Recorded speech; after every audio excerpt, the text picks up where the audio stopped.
Hey everybody, meteorologist Sarah Gannon here. Happy Wednesday, everybody. We are just a couple days away from the weekend.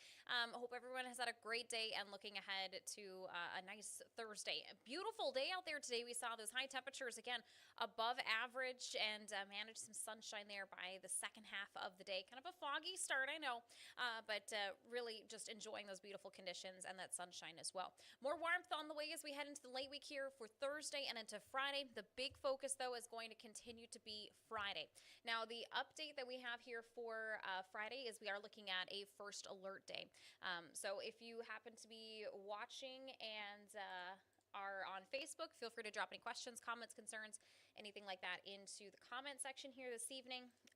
We'll just try to run through things here for us tonight. So again, first alert day ahead on Friday. We are tracking the chance at some thunderstorms. Our first round of some thunderstorm activity here of the season, of the spring season, 2026 season. So we are starting to kind of March. We kind of have more of some. We can have a whole variety of weather conditions. We can have snowstorms. We can have thunderstorms. We can have chilly temperatures with highs into the 20s. We can have highs into the 70s and 80s. We see a whole plethora of weather activity throughout the month. So I think looking here at early March, certainly looking to get off to a kind of a stormy start, a little bit more active here for the area. So let's talk here about this first alert day that we have ahead on Friday. Here's what we know. Thunderstorms likely for us here in southern Minnesota and northern Iowa. Heavy rainfall possible as well. I think we could be looking at the possibility of two potential rounds of some rain activity.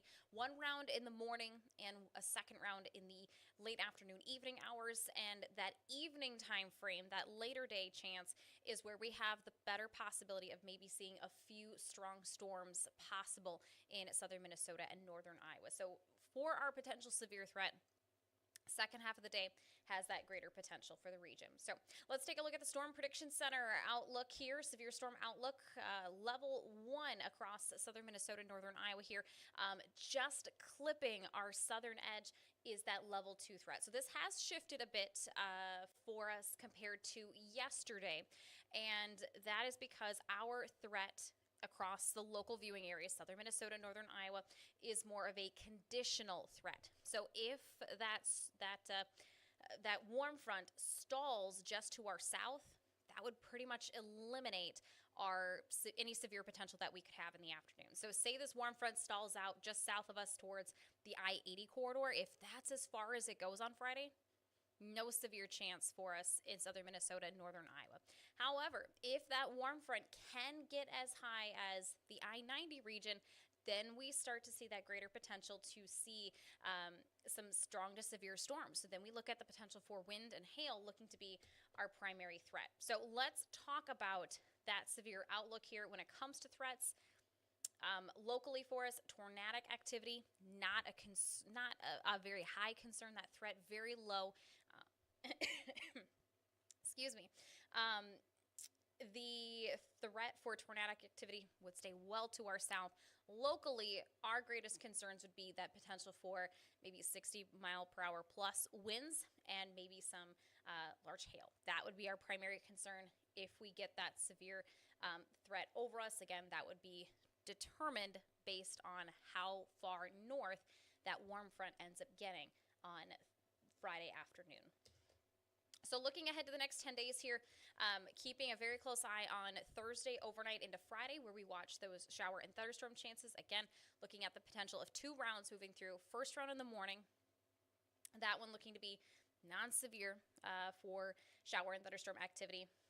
It would be later Friday where we have that potential for that severe threat. So maybe a few rain showers lingering into very early Saturday, but otherwise looking at the rest of Saturday, Sunday, even into Monday, dry conditions. So maybe some stray chances again of some rain on Tuesday, but we're looking at a cold front to come through, a strong cold front between Tuesday and Wednesday. and this is going to be a drop temperatures significantly. So what you'll see here kind of in that 7-day forecast is how temperatures drop quite a bit between Tuesday's highs and Wednesday's highs. But between Wednesday, Friday, and maybe even early next weekend, a chance at potentially a few snow showers to return to the area. So things will certainly feel much more seasonal for us here heading into the middle of next week. Overnight, though, we have the concern for some fog on the way, so giving you the first alert to some foggy conditions for that Thursday morning commute. Make sure, friendly reminder, you use those low beams, those fog lights, and just kind of take it easy there on those roads. I think we could be looking at the potential for some fog. I don't expect it to be as dense as what it was overnight last night and early this morning, but still some areas of patchy fog may be possible, probably until about 8, 9 o'clock tomorrow morning. So looking at the visibility forecast, again, I'd say greater chance for some foggy conditions after about midnight through about 8, 9 a.m. There may be some very spotty pockets of some dense fog, but I think the greater chance for just kind of some not dense fog. I think that's a good way to explain it. Sorry. But again, that fog should burn off after about 8, 9 o'clock here tomorrow morning. Let's take a look at that current visibility. Starting to see some reduction with that visibility towards Forest City, Mason City, down to about 7, 8 miles for visibility. Charles City, though, probably starting to see some patchy fog starting to build in visibility in that direction down to about 5 miles right now. Looking ahead to tomorrow, we have high temperatures expected to reach those mid to upper 40s, maybe even some low 50s sneaking into the region. So looking at another mild day here for us in southern Minnesota and northern Iowa. Here's a look at that 7-day forecast for Rochester. Just a plethora of 50s here the next couple of days. We bring in that storm chance on Friday. Brief cool down into the 40s. I know that's the cool down that we're tracking heading into the weekend, but temperatures rebound very quickly, climbing into the low, even the mid 60s for high temperatures Sunday and into Monday. Then we look at that big temperature whiplash going from the mid 50s on Tuesday to the lower 30s by Wednesday. So that's that second potential system there to watch, bringing in some rain chances, maybe some snow showers, a bit to keep an eye on here heading into late week. But of course, first and foremost, tracking that first alert day on Friday with that storm chance for the area.